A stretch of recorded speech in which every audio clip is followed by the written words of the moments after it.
അസ്സലാമു അലൈക്കും. സുഖമല്ലേ? ഞാൻ നിൽക്കുന്നത് നമ്മളെ മാംഗ്ലൂർ പ്ലാറ്റ്ഫോമിലാണ്, റെയിൽവേ സ്റ്റേഷനിലാണ്. ഇവിടുന്ന് 5ാമത്തെ പ്ലാറ്റ്ഫോമിലേക്ക് പോയിക്കൊണ്ടിരിക്കുകയാണ്.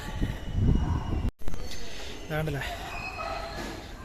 5ാമത്തെ പ്ലാറ്റ്ഫോമിലാണ് നമ്മുടെ ട്രെയിനുള്ളത്, മാവേലി എക്സ്പ്രസ്. ഇന്ന് കുറച്ച് നേരത്തെ ഇറങ്ങിയാണ്, ഷോപ്പിൽ നിന്ന് കുറച്ച് നേരത്തെ ഇറങ്ങി. കാരണം ചെറിയൊരു ട്രിപ്പ് പോവാൻ പ്ലാനുണ്ട് ട്രിവാൻഡ്രത്തേക്ക്. അപ്പോൾ അതിന് വേണ്ടി നേരത്തെ മാവേലി ട്രെയിൻ, സാധാരണ മലബാറിലാണ് പോകല്, ഇന്ന് മാവേലിയിൽ പോവാൻ തീരുമാനിച്ചു. ഇതാണ് മംഗലാപുരം റെയിൽവേ സ്റ്റേഷൻ. സൺഡേ ആയതുകൊണ്ട് പൊതുവെ തിരക്ക് കുറവാണ്. ഓക്കെ, ബാക്കി വിശേഷങ്ങളൊക്കെ പിന്നെ